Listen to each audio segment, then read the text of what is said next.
Hi, good day, everyone. I have the pleasure today to be here with Dr. Joy Kong. She is a triple board certified physician. She is an author of a book called Tiger of Beijing. She's a pioneer in regenerative medicine. She speaks in multiple conferences in the US and internationally. I don't want to take away all your thunder. Please, Dr. Kong, thank you very much for your time and in accepting my interview. How are you doing today? Oh, I'm doing phenomenal. Thank you so much, Oscar. Yeah, I took my methylene blue. I got my B12 and my bioregulator. So I bought hack this morning, so I'm ready to go. You're ready. Let's go. All righty. So we're going to be discussing many things, right? So the top three topics that we will be discussing is talk a little bit about regenerative medicine, exosomes, stem cells. The second topic is going to be FDA compliance, any ethical concerns and misconceptions in the industry. I've been active on LinkedIn for almost a year, and the things that I hear and I see regarding these biologics is negative. And I want that's why when I saw you and being active in podcasts and interviews, I'm like, I need to reach out to Dr. Kong, right? And then the third thing would be there's a lot of doctors that want to get into regenerative medicine, but they just don't know where to start. They listen to all these negative things out in the internet, social media. And so obviously hearing it from someone like yourself, I think that will, make a huge impact in their decision and moving forward on how they can apply these biologics. Okay. So first of all, I would love for you to introduce yourself. I've talked too much. A little bit about yourself, your expertise, and in regenerative medicine. Yeah, well, we have lots of ground to cover. It's an incredibly exciting field, and I've only been in the field for about 8 years. My background is an interesting one because people can't tell sometimes. I actually was a full-blown Chinese living in Beijing for my first 20 years of life, and then I made it to America, and that was a journey of its own. It's not easy to try to get out of China and coming to this an amazing country. So I actually ran into a lot of obstacles. My first visa attempt was rejected. So that's where my memoir started, from my visa rejection. What do you do when you have a dream, when you believe you belong somewhere, and the government's basically just saying, nope, you are just, you can't come. So it's about pursuing a dream. And that's very relevant to what I'm doing right now because it's a sense of you believing in what is right for your life, what is right, right now with regenerative medicine, what's right for the world, and what people deserve to have, which is healing and feeling well, and living to the maximum of their lives. And the way traditional medicine was, it was not giving people that. So the bullheadedness of wanting to get to where I want to be for, to do the right thing, that's kind of what drives how I came from China to America.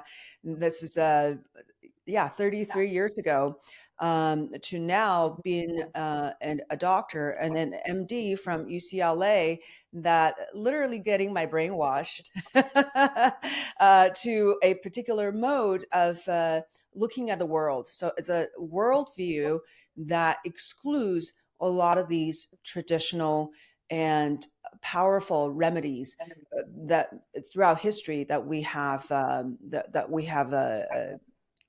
basically encountered and valued, but right now in traditional medicine is pushing them aside. So I came to the US and then ended up studying, getting into medical school, and I was fascinated by the brain. So I went into psychiatry to be more effective at helping people with various mental and brain conditions. But when I encountered stem cells, that was a light bulb going off, realizing, hey, I can do something that speaks to the physician in me that wants to heal many things, not just the brain, but everything. What is there such thing that's so simple and so elegant that I can hit all these organs all at once and really be a powerful healer? Can I do that? And when I saw what stem cells was able to do, I was like, oh my God, it's actually in existence. We actually Yeah. have here at our fingertips. And it's not just a dream and a wish, it's actually validated by all these research studies. So that's when that passion, which is, was very powerful, because I think it's the power behind the intelligence that's in the DNA of these cells. And that's driving this passion, because I saw what they can do, because I saw what that intelligence can bring. The first case I heard about was an autism kid treated by another doctor. So he told me about stem cells. He was using umbilical cord blood stem cells. And the results were just incredible, seeing how he, as an anesthesiologist, having no training in autism, and I was a Yeah. psychiatrist, that's our realm, and I couldn't make the kind of changes that he was able to make. So that was the beginning Wow. of of me realizing the power behind this. And then there's just no return. I kept reading research articles, going to conferences, and then accumulating clinical cases. And so now I have treated patients with from fr- just wide range of conditions, and which I, being trained as a psychiatrist, has no business doing. Why am I healing, helping people, preventing them from getting knee replacements? Who am I to get them to walk and to do really well when their own orthopedic surgeons have no way of doing? Who am I to prevent people from getting on dialysis through these therapies, or seeing that their ejection fraction is improving? More recently, we have more cancer patients. Why are we improving their markers? Why are they doing so much better? Sometimes they were given up by traditional medicine. How is it a liver cirrhosis patient completely got reversed? How can a child on a liver transplant list with these cholangitis getting off the transplant list?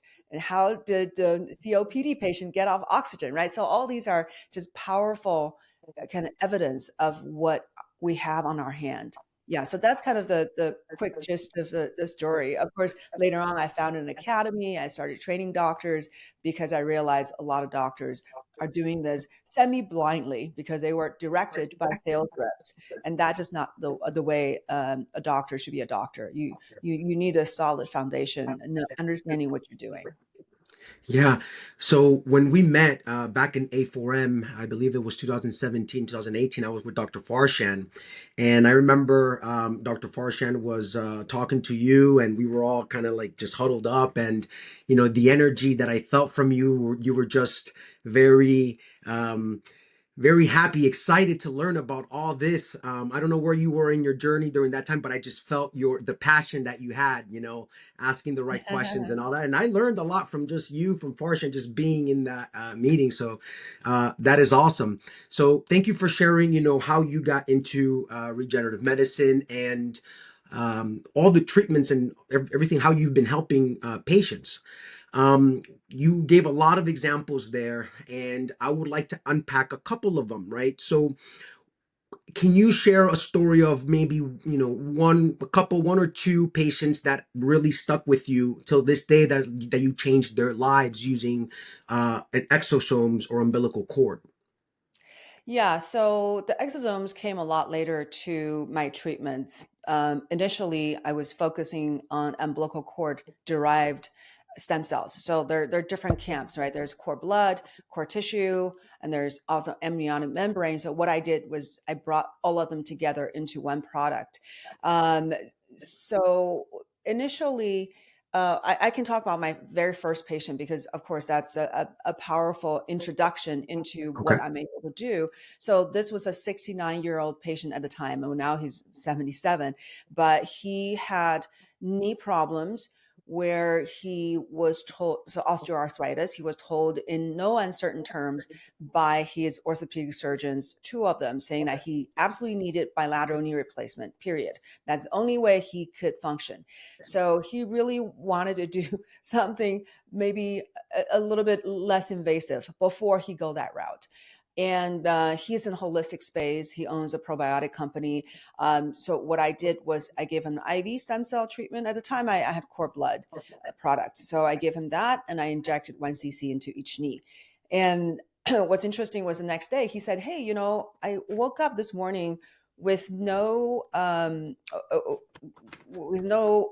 I slept through the night, so my shoulder did not wake me up, but it's been waking me up every night for the last 40 years because his car rolled over, he damaged his rotator cuff, and he never fully healed. Every time he shifted his body, now we've got, he was waking up. So somehow that night he was able to sleep through the night. So that was the first thing. And I didn't even know about his shoulder injury, right? I never touched the shoulder. I didn't know about it. And then his shoulder seems like is on his way of healing. Of course, till this day, the shoulder is fine. Yeah. So, and the knees, within a month or so, he was walking wonderfully. He was doing all these walking, he's still this day, still going to more trade shows than anybody I know. Walking 4 miles every day. So his knees are fixed. He said, I barely feel I have knees. I don't even think about it.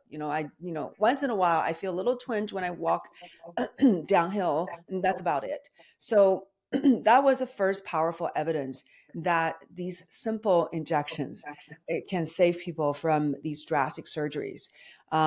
Yeah. So, but then I have so many, Yeah. the I'm reversing the patient from uh, hospice care, from liver cirrhosis to been well, been liver function tested normal within a couple months. I mean, that was also And very early on. how did you use what type of stem cells? What was that treatment like for At the that time, cirrhosis? it was still with umbilical cord blood stem cells, but Hmm. then I kept learning about different types of cells and realizing so much of research was based on umbilical cord MSCs, so mesenchymal stem cells. And I felt that the product, even though it was getting great results, I always say that if I can give you 50% of the benefits, but then there's a product that has elevated benefits, has more healing potentials, then I would like to give that to you, because if you're able to get 70% of benefits, why would you settle down for 50, right? So Correct. that's the evolution of the change in what I utilize in products. So much of research is based on mesenchymal stem cells, whereas the cord blood has very minimum amount of mesenchymal stem cells. But the fact that I just cited you these two cases, they were based on cord blood products, which means they are hugely beneficial, even though they have probably no more than 1% of the cells being mesenchymal stem cells. But now I've added mesenchymal stem cells. I've also used just mesenchymal stem cells separately on their own. And that's very powerful too, a tool. But you are missing what you can get from the cord blood portion. So that's why I'm bringing the two together. And then amniotic membrane also has some powerful MSCs, mesenchymal stem cells, and they have slightly different differentiation pathways and ability to basically produce different kinds of growth factors. So if you put all of Okay. them together, then you get maximum benefits. Hey, I hope you're enjoying that video. I just wanted to take a quick minute and tell you that if you are looking for a PRP system that is simple, fast, and effective, you guys have to check out TropoCell's PRP. Just go over to www.accretionportal.com and you can learn more about TropoCell's PRP and how it can enhance your practice. Alrighty, let's get back to the video. Okay. So, from what I see, I distribute biologics, PRP, and other project products as well. And I listen to what patients say and what the doctors hear from the patients.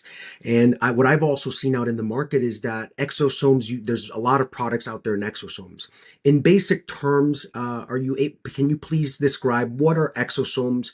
Water umbilical cord in basic terms? I know it's kind of hard to just put it in basic terms, but someone that is getting new into regenerative medicine, how can they understand what that is? Yeah, so exosomes is all the rage, right? It's used a lot. I think the only way that the FDA is allowing exosomes right now is for topical use, but people are using it for everything for sure. And there's research studies, backing the use of a variety of methods. Exosomes are simply secretion products from cells. So all cells can secrete exosomes. Of course, when you use stem cells, they secrete very regenerative, very potent types of exosomes. That exosomes is a way of how cell and cell communicate with each other. So stem cells can just produce massive amount of exosomes, and a lot of the communications of how the cells work is through these exosomes because they're nanoparticles by lipid layer, right? Cells are covered by, by lipid layers. So these also, so what these are, how these are formed is the cells what put together all these information, all these signals like growth factors, different peptides and different DNA, RNA, microRNA pieces, lipids. So they put all of them into this little package, and then the cell membrane, which is butt off, will form a little blip and butt off into the extracellular space, and they float, they float around, and they could fuse with the next cell and then dump all the content into that cell. So that's what exosomes are. But people need to remember that cells can communicate via methods that is different from just exosomes. Cells can push out growth factors and signals right into the extracellular space without going through this lipid bilayer that's enclosed in this sphere. So they can send that out. They can also provide, let's say, mitochondria transfer that people don't talk about very much, which I'm very excited about because mitochondria, we all know, is really crucial. So if you give people young, healthy mitochondria from the umbilical cord tissue, and these are even younger than the baby's stem cells, the 0 day old baby, these are way more primitive. So these cells contain mitochondria, and they could be sent out into extracellular space or be included in the lipid bilayer. So then they Hmm. could uh, also exert significant benefit by elevating the energy of your cells. So these are things that you don't get from just giving exosomes. So I want people to understand that also stem cells will produce exosomes according to need. So it's almost like See. a exosome factory, if you want to name it that way. I call it a little, smart pharmacy. So it goes around in your body, it finds where your body needs help, is attracted by inflammation and injury. And once it's there, guess what it does? It makes Makes exosomes. more. Now these exosomes are going to be targeted to what you actually need. That's why I almost never give people just exosomes alone. Sometimes we may need do topical treatment, we may do intranasal treatments to get products more into the brain.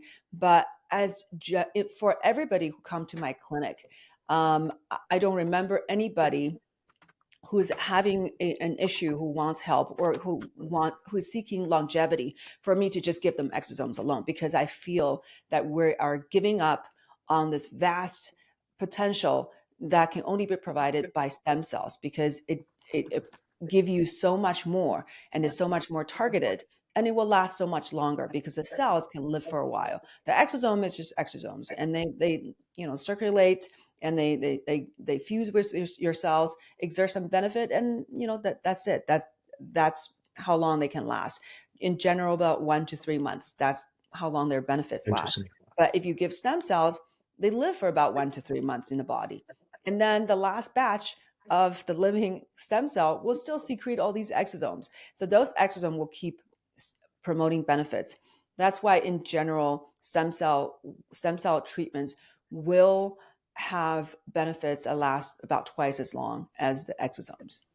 Okay. Yeah. Well, thank you for explaining exosomes. And then, can you please also elaborate a little bit about what umbilical cord blood is?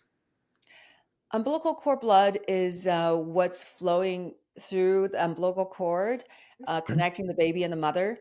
So, of course, there's a two-way exchange. And when the baby's born, of course, the cord is cut.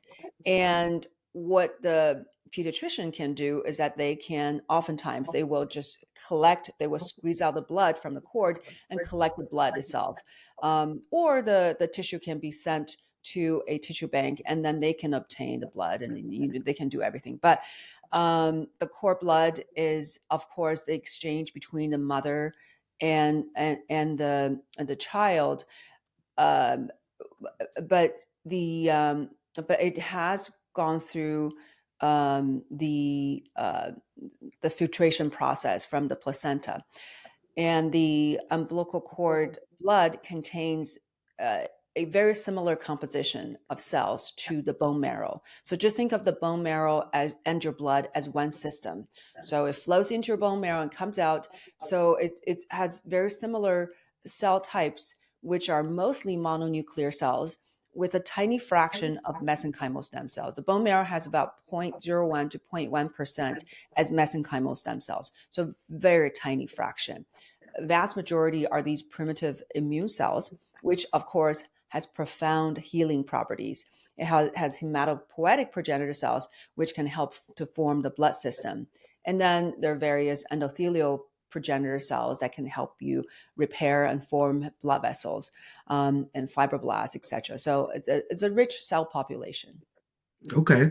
You mentioned two treatments that you do IV via IV and then also intranasal treatments. Can you elaborate a little bit about? Because I've heard and I've seen Dr. Farshan and other doctors talk about that, but I never really had a chance to have someone like, can you please explain that? Because I Yeah, I think don't that know is if you remember the really the main reason I was talking with Dr. Farshin was because he was doing this intranasal technique. So yes. I paid him a bunch of money and flew myself to Florida to learn that one technique from him, right? So, and then of course I underwent that treatment myself. He numbed my, Wow. nasal membrane a Yeah. little bit, and then put this long needle into my nose and injected the stem cells into both sides of my nose, into the middle turbinate. And so it was a little stinging. It was not pleasant. I was tearing up. So I was for about 5 minutes. It was like, oh my goodness. So it was uncomfortable. Yes, yes, you can deal with it, but it was not, something that I really have patients look forward to, or even myself. So that's why I evolved into using exosomes only. And what we Hmm. are doing is that we are giving IV stem cells, but we want to open up the blood brain barrier. So that's when I give mannitol, which is commonly used in regenerative medicine to open up the blood brain barrier. And the mannitol will help the tight junction to loosen up. So the osmolarity will cause the cells to shrink. So you're opening up the junctions, and now we can have the cells go into the brain. The cells are large, so it's hard for them to get through. Whereas exosomes, if I do put in the blood, they will go across the blood-brain barrier with no problem. These are so tiny nanoparticles. But if I want more into the brain, I may need to do something a little bit more. So the way I approach it in my clinic, we actually use a particular laser that we're gonna, have the laser shine on the head and targeting the brain. So more cells are actually gonna adhere. So when they pass through, they're actually gonna stay rather than just traveling through and leaving. So they're gonna stay in the area. But in addition, we use exosomes intranasally to allow the exosome to get across from the cribriform plate, right across be uptaken into the brain. So that's a really easy method. I don't need to inject because these are nanoparticles. They don't need the opening of the blood-brain barrier. So that's a Interesting. painless, just a lot more tolerable, more pleasant experience. So that's how I transitioned the techniques. Wow, that is awesome. Okay. So I was discussing to you before we went live, and I've been active on LinkedIn for almost a year. And I would talk to doctors about PRP and biologics, and they would use it and they would get, great results. Patients loved it, as obviously and when I started being active on LinkedIn, I started noticing that biologics exosomes, they have a really, really bad rep in the industry. There's a lot of doctors talking negative about exosomes. About we obviously know that it's not FDA cleared or approved, right? But from my perspective, right? So I'm in the middle. Okay. So I see physicians using it. I hear positive outcomes from patients, from doctors, and then on the other side of the spectrum, I'm on LinkedIn and I see a lot of doctors talking bad that it doesn't have any cells, it doesn't have this, it doesn't have that, and it's illegal, all this, right? But there's numerous companies and doctors, physicians using that. So there's a lot of controversy, right? We all can agree on that. How do you overcome that obstacle when you hear? Because I'm sure you probably hear like what do you say to physicians like that, or yeah, what are your comments? Like, what do you have to say about that? I'm very Okay, interested Oscar. to hear. So you're witnessing the monumental fight between the conventional medicine and the way the new medicine is going to be done. That's it. The future and the past are having a giant fight. So I'm not concerned because people are the driving force behind So, this transition. People, I mean, people who are suffering, people who are searching for good health, just people, humankind, we have a drive to be healthy, right? We gradually the truth is going to come out. If your whole system is not really fundamentally helping me to thrive as a human being, you're helping me to hang on while suffering from all these side effects of whatever you're trying to give me.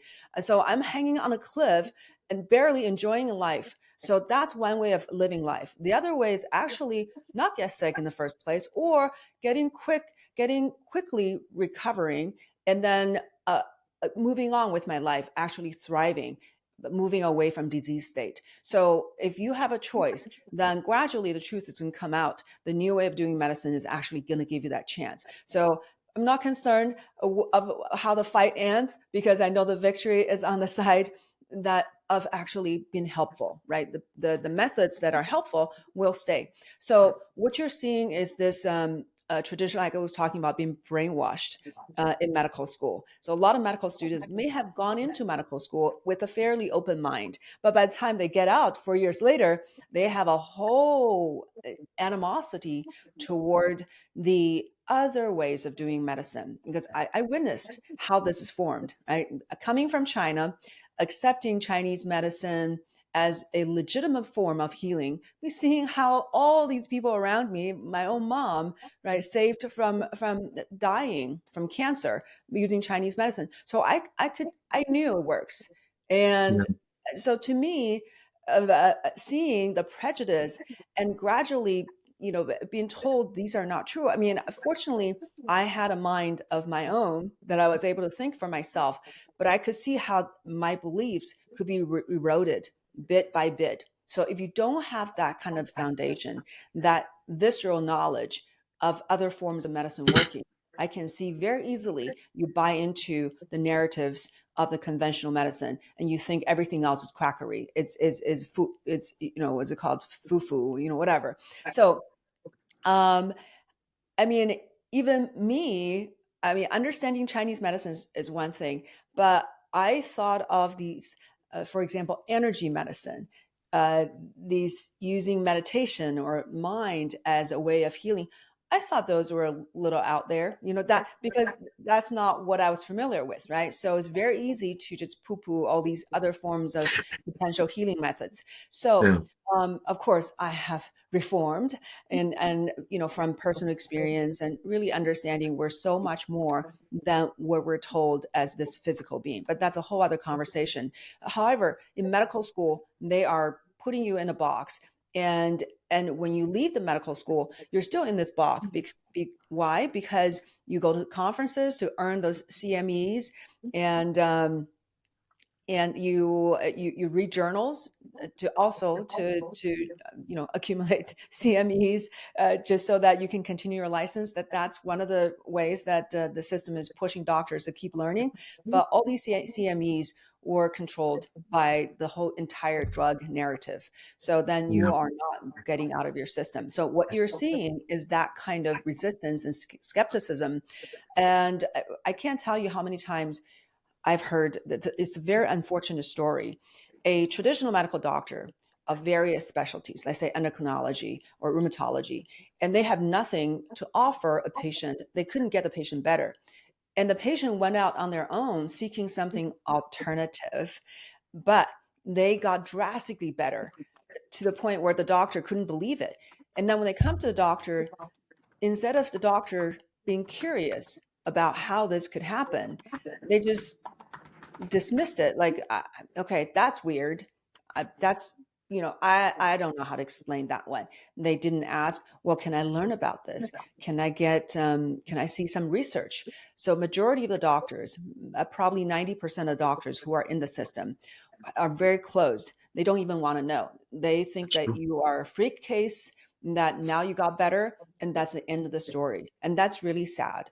So, um,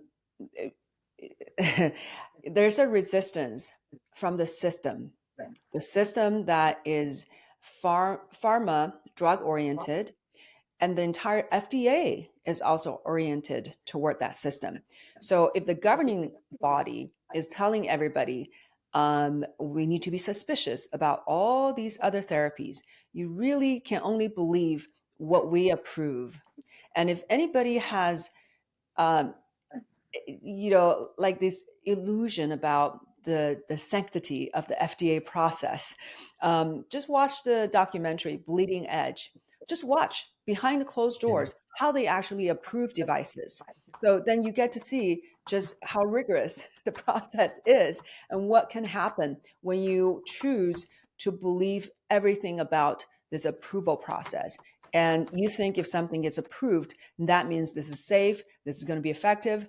I'll tell you, unfortunately, there's going to be a rude awakening waiting for you. So, just because something is not FDA approved doesn't mean a whole lot. I It's agree. that this is really the bottom line. So, if you want to wait for FDA approval, then you're foregoing the chance of healing from all these modalities. In general, FDA approval and the practice of medicine is 20 years behind I the agree. science. So it takes a long time for the scientific community, for the medical community to accept something as real, as having evidence, and as safe to practice. So we don't want to wait that long. We want to look at the science, the current science, instead of waiting for the system to look at the science, right? The science is there. It's not like we're practicing blindly. We're actually capturing the data from the science already, and we're going to do it. And what is obvious is how far we've gone, because even without the FDA support, without the support of the entire narrative from different platforms, doctors cannot run ads on Yep. Google, on Facebook, on Instagram, right? It's You true. can't talk about stem cells. So just because you talk about it, they're going to shut you down, and they're going to give you the reason that this is unapproved therapy, is unproven, and is in the same category. I've seen this narrative, same category as miracle cures, or snake oil, basically. Yeah. So never mind, who what kind of medical board is Google? Like, how do they form this medical consensus, determining that all these therapies are quackery when they have not? They don't have a scientific body. They have not read these research. So for them to decide what can be talked about in medicine, what cannot, that's just a form of tyranny. Unfortunately, it's a form of control. I agree with you 1000%, Dr. Kong. Everything that you touched regarding the FDA, the physicians in medical school, I mean, I've seen it, brainwashed. I agree with you, everything 1000%. It's amazing for us to think on our own, right? Not telling the system on what to do, how to say. If we just continue what you mentioned, waiting on them to tell us what we can or cannot do, then unfortunately we're going to miss that train and big revolution um, regarding medicine. We're going to miss that train, right? And Yeah, I but what's actually want to add. interesting is I just want to give people a number. In the last 5 years, the number of stem cell clinics in the US has quadrupled. This is despite, right, all the rhetoric that you're hearing, all this debate on LinkedIn. I'm afraid these doctors has been left behind, that they think that They are. they're so righteous. But They are. so the train is moving forward fast. So, a couple of things that I wanted to add. So, regarding, you are absolutely right about stem cell clinics increasing. I actually read an article that in 10 years, I believe, it's regenerative medicine is growing at 24% year after year, and it's going to continue growing. Patients are being more educated. They're looking for alternative treatments. They know, some of them even know more about the doctors about PRP, and there's sometimes that I can't convince certain physicians on, hey, PRP works, right? Like, that's where they usually start, right? So I agree with you. One thing actually that I do want to add regarding everything that you just discussed is that what I think was that pivotal moment of where stem cells and exosomes and umbilical cord started getting a bad rep, was when, I'm not going to mention any names, but was when that one company, remember, they were big, their marketing was amazing, and they got into a big problem with the FDA because they started getting, you know what I'm talking about. So Yes. when that happened, I know that the media obviously started just talking about stem cells are bad, look what this, and then that made the entire industry look bad, and obviously, now how do we come up and educate, right, not only physicians but also patients, that this is not bad, this is good. I mean, if it's like, you have good doctors, you have bad doctors, you have good lawyers, bad lawyers, you have good people, bad people, right? So essentially, you want to be able to give the good doctors the tools and the resources needed so they can treat the patients and give patient outcomes, so we can essentially live a better life, right, as a community, as a whole, in the world, right? So I agree with you 1000%. um we touched a little bit on FDA and the regulations. I know, can you please expand a little bit about, from what I understand, is that the FDA now does you cannot distribute biologics exosomes if you're not a medical doctor, something like that. You have to be a medical doctor and using it in your own practice in order for you to distribute. Can you talk a little bit about that regulation and the compliance with the FDA? Okay, so there's a distribution aspect, which usually is Okay. from a company that's not medical, right? So Okay. doctors will be the users, the end users, the Okay. doctors that are actually providing the treatment. So definitely, you should not be able to purchase these products unless you are a medical professional. So, for example, I do have a stem cell company, Chara Biologics, and we Yes. only send products to any doctors or any high level providers that have the ability to inject into the human body. So, of course, for topical use, that's a little different. But for any the majority of the use cases, uh, it has to be an MD, a DO, or a nurse practitioner, or a naturopathic doctor. We also can send it to dentists and Mm. podiatrists. So these are Oh, the wow. only people that we're able to send the products to. But as far as distribution, there's nothing that FDA says you can't distribute the product. What Okay. they say is that you can make claims. Okay. So if you start to talk about the cells or the exosomes being used for different purposes, then the FDA will think that you are making claims. So there's is where there's a fine line. So a lot of companies are talking about different protocols and what to do with this condition, what to do with that condition. That can get a little Yeah. hairy when it comes in the FDA's perspective. But of course, I wear several hats. I'm also in the educational realm. I have my academy, American Academy of Integrative Cell Therapy, where I train doctors on how to do stem cell therapy. So the field has to move forward. You have to educate people on what kind of research there is. and educate them on, if you want to do certain things, you want to do it with some kind of standard. If you want to approach certain patients, so we never treat conditions, we treat a patient. So a patient is suffering from something. What do you do? Right? This is the range of the problems a patient's suffering from. And as a physician, providing these elements of healing, we cannot say that we're using it to treat any conditions. We're using it to help the patient, to assist them in their body's ability to repair, to promote healing, basically. So that's what we can say. There are two cases where you can say you're treating a condition. Those are the only two FDA approvals. One is in the case of hemo reconstitution in cancer cases or autoimmune conditions where they wipe out your immune system through chemotherapy. And then you can replenish the entire immune system by stem cell transplant. So that's an FDA Oh. approved process. The other one is just approved last year, is using bone marrow mesenchymal stem cells to help patients who have acute graft versus host disease, and which are resistant to steroids. So these are very severe conditions when people get transplants, and then there's this huge war within the body where the transplant is attacking the host. So then you Hmm. can try to calm that violent reaction, and it can be fatal. Using these stem cells, which calm the immune system and modulate it. So those are the only two cases. But to be honest, most of medicine, majority of medicine is practiced off label, It's which true. means that it's indicated for one thing, using it for something completely different. Why is it okay?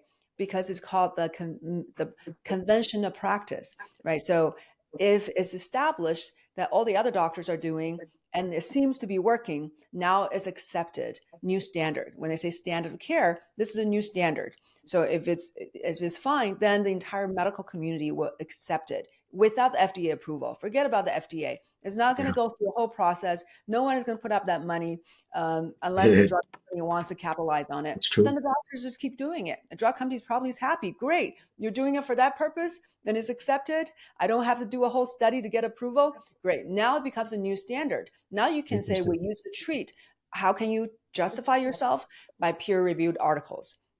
So, but right now, basically, we are using peer-reviewed articles to justify how we're doing these treatments. Because yes, it's approved for certain things, and similar type of cells can be used for various instances because we have studies backing it up. So when people come to attend my training, I have actually twice a year we do in-person training, and I will have an online course as well. So doctors will have access to all these articles, hundreds of articles categorized by organ systems and disease categories, showing you why and how these treatments are actually working for different conditions. So the evidence is out there. So in a sense, we're Yes. already practicing evidence-based medicine, and we're ahead of the FDA. Yeah.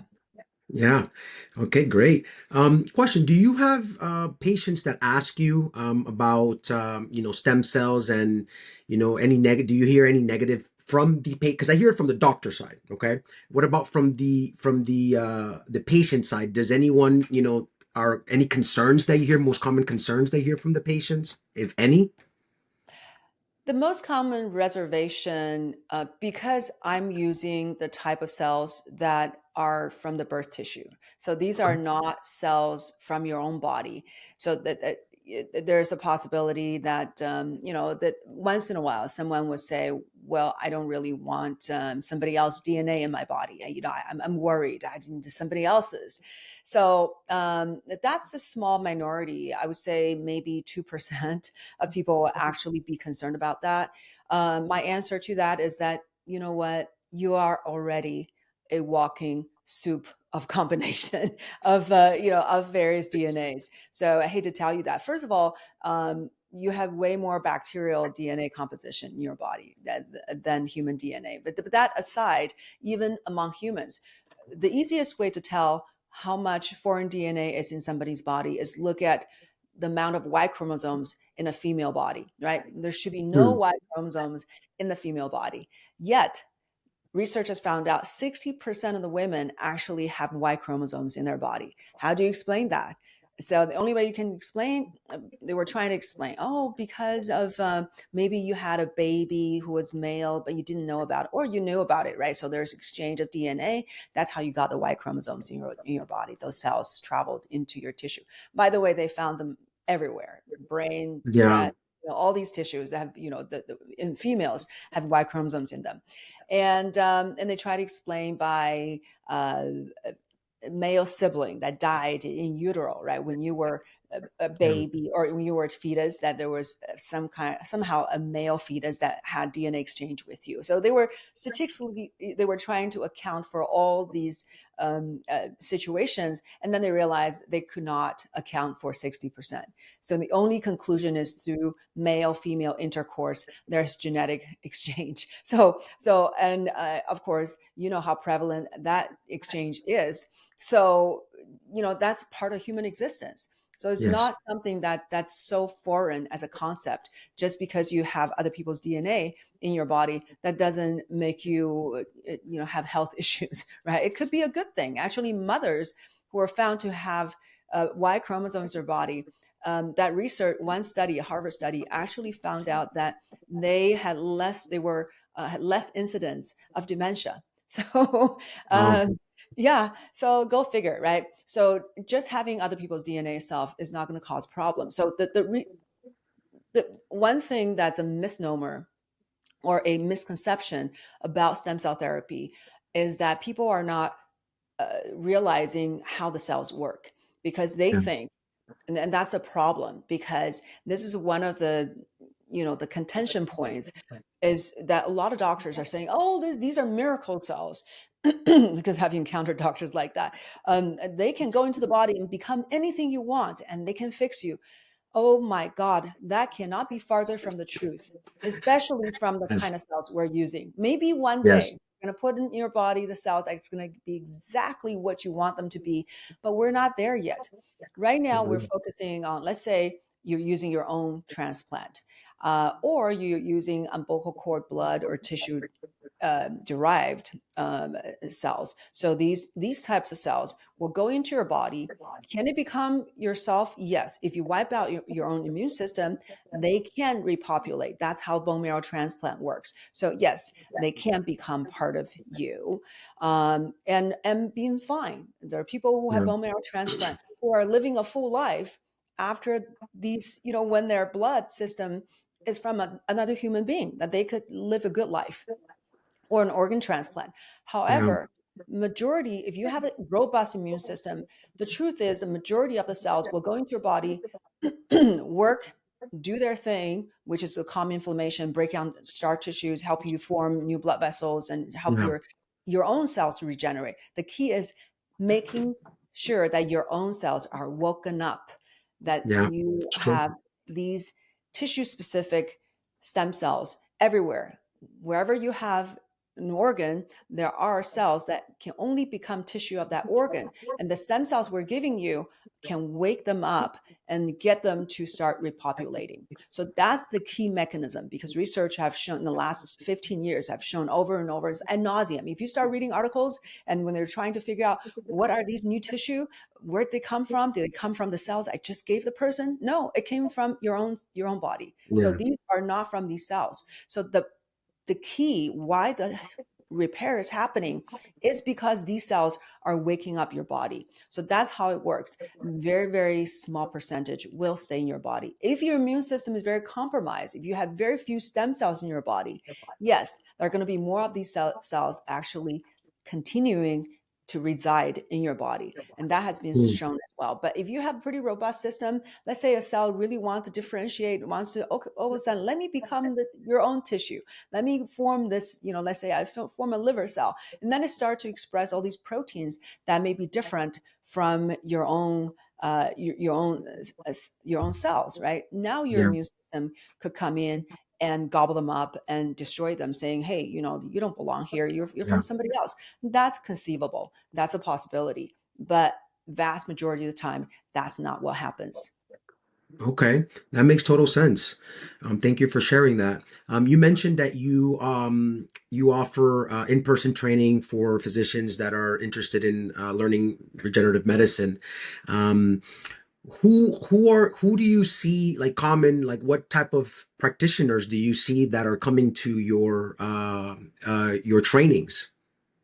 Um, the Like for people example, that, like yeah, like for example, are they mostly like they're medical doctors that are, in a certain specialty, or like, so yeah, like a so lot of far, we've nurse had practitioners. such a wide range. Yeah, Really? is really wonderful to see. Generally, a common thread is open-mindedness and having a vision for the future, right? So Okay. if you don't have one of those two, at least one of those two, you won't show up at my training. That makes So, sense. um, so we have medical doctors, surgeons, even plastic surgeons or general surgeons. We have medical doctors, mostly people who are doing functional medicine. Okay. Um, right, we have a neurosurgeon. We have Wow. people who are just general practitioners, or different like cardiologists, renal Yeah. specialists. Yeah, Everything. everybody. And we have nurse practitioners. We have naturopathic doctors and dentists. And Yeah, so those are the majority That's type huge. of doctors. Yeah, so huge population, a huge variety, and people from all around the world as well, who Wow. are really eager to learn, what we have to offer in America, because we are, I don't know if we are the best. We are the number one. We may not be, but we do some amazing work here. So the research is extremely active in the U.S. I Um, agree.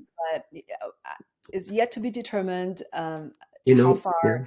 I don't know if we're falling behind fast or what's going on, but because of the resistance of the system, then there's probably we could have done more. Yeah. So I would love to find out a little bit more. I think China's doing some amazing things. Japan is doing some amazing things.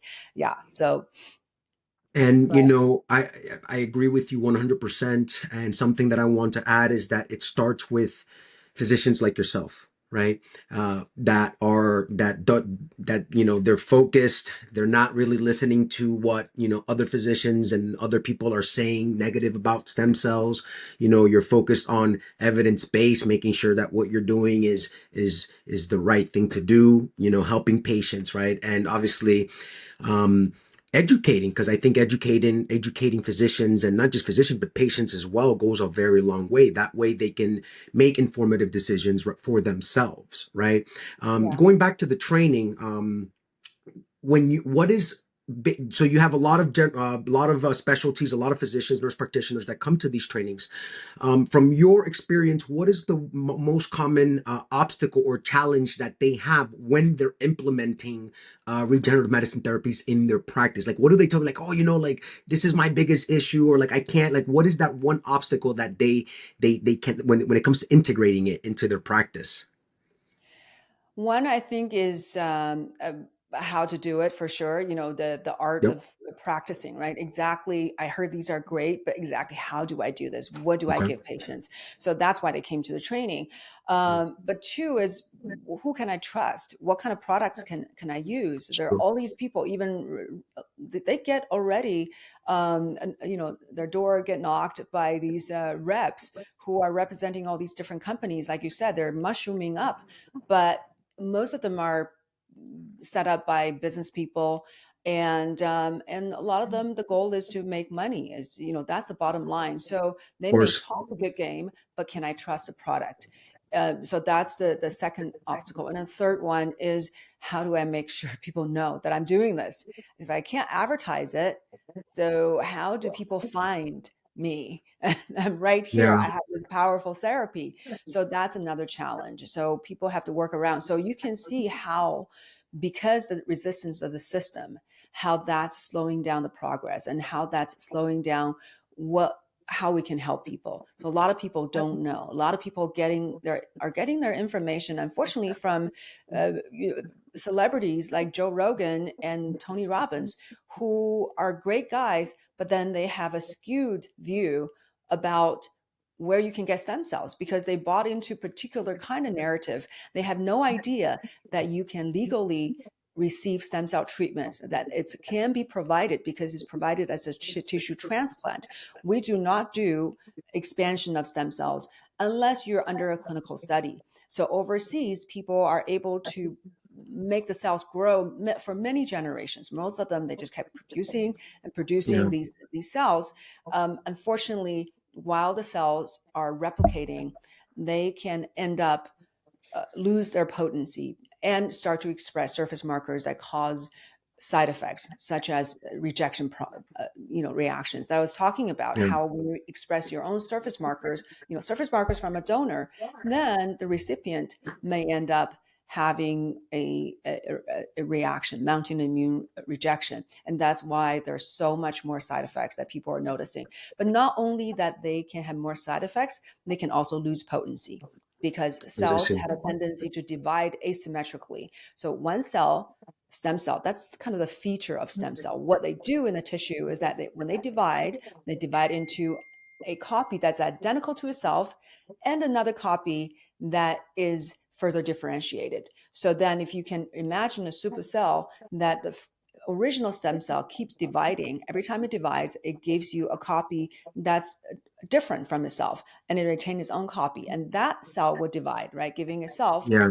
itself and make a daughter cell. And the daughter cell, we can only make daughter cells, can't go back to stem cells. So now you got a soup of these daughter cells, and those can cause more reactions. And then they can also lower the potency of the stem cells. And this is from, I'm speaking from having seen evidence direct Yes. comparing cell that were expanded versus cell that are Interesting. original, primitive, unexpanded, unmanipulated, which is the kind of cells that we're using in the US. I It's see. really almost by the fact by FDA's restriction saying, well, if you don't manipulate the cells, then you can provide the cells treatment as a tissue transplant. If you start to I- manipulate the cells, you're making a drug. Then we can't let you do it unless you are conducting a clinical study. That's why all these companies are going overseas and providing it. So Yep. that's a common misconception. I just feel like it's, even though I think Joe Rogan and Tony Robbins are raising the awareness of stem cell therapy, but at the same time, they're also not giving accurate information. So people thought, oh, if I don't go overseas, then I can't get these treatments. So that's It's true. another hurdle, right? Then It's they true. don't do it because it's a lot of work. It's more expenses. It's So true. it's yeah. So Eh, you're making healing less available. which is I the way I see that is I think it's great, that other countries are offering it as well, but they also got to think about, at least here in the United States, we have, even though the FDA, the system, there's regulation, and it makes doctors think twice about offering something that's not good. And so at least outside of the country, you don't know what you're getting yourself into in other countries. Well, So here there's really solid prenatal care, right? So we only obtain, like our company only obtain, I can't speak for every company, but our company only obtains birth tissue donations from young mothers that's within the United States. And they can't be coaxed into donating because the selling of human tissue is illegal. So these are pure donations and they have to go through very strict interesting. screening.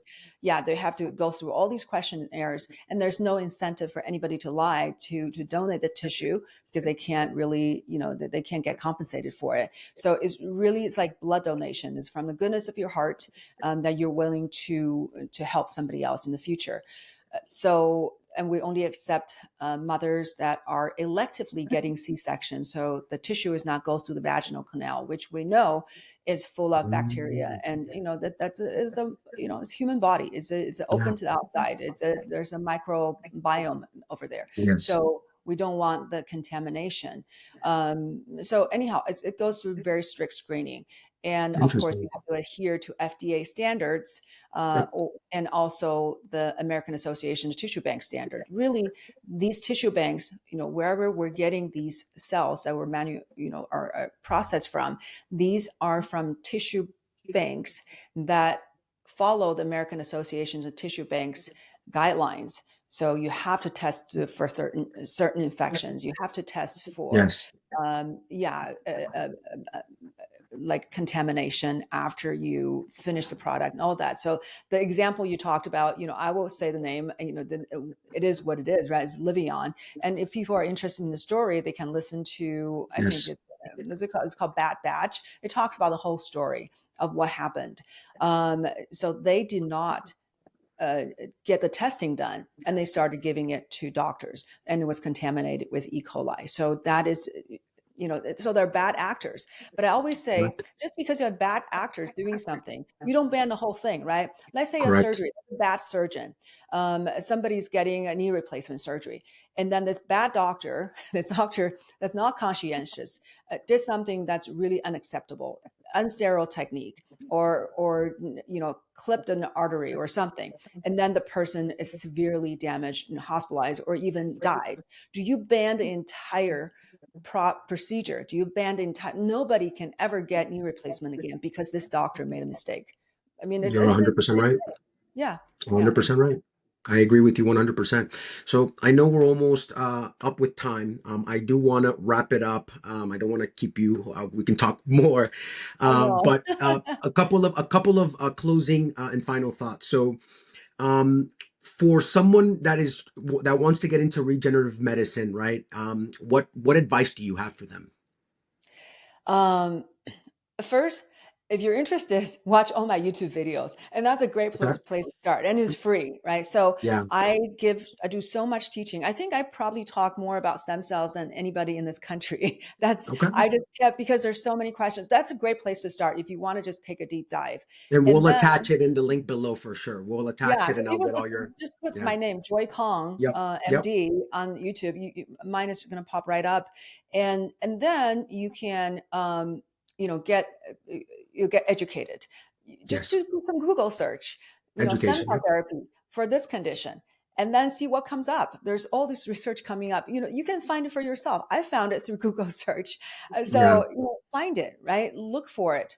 And if you want to go more in depth, come to my training. You can take the online course at any time, or you can come to my in-person 2-day training where I'm going to teach you everything I know from the last 8 years. So I'm teaching you all the pearls I have. So you want to be educated. Also, if you actually want to provide treatments and you want it to be covered by insurance, most of insurance companies will ask you for some kind of training. So you want to show that you're actually Oh, educated in wow. this arena, right? So there's Interesting. maybe now there are textbooks, but when I was starting, there's no textbooks. My textbooks are the numerous research articles because that's where they will list the science. They will break down the history, the science, and then they give you the new science, right? So that's how you synthesize. But I've synthesized everything for you, so you can get it from the online course or come to my in-person training where you get a lot more hands-on training. Um, And and your in person is in LA? Yeah, it's in Los Angeles. It happens twice a year. Next one's July 19th to 20th. So if people are Okay. interested, just go on aaict.org. Okay. You look for the training.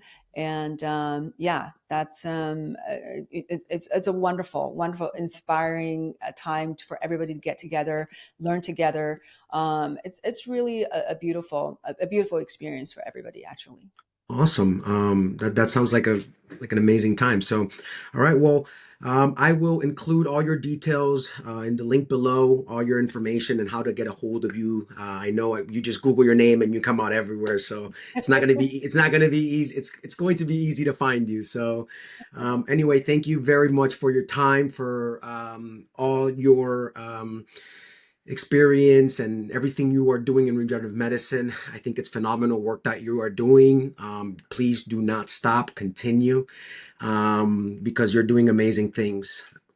Yeah, You thank really you so are. much, Oscar. Yeah, you are doing a wonderful job too. I mean, we're all in this together, and this I just, agree. I feel like we're just, we're soldiers in this whole new battle, and we're going to get to the other side, which is going to be so much brighter and just a happier world, when I people are less agree. sick. Yeah. I agree. I agree. Well, Yeah. thank you very much. Okay, have a beautiful day. Thank you so much, Oscar, and thank you, everybody. Okay, thank you guys.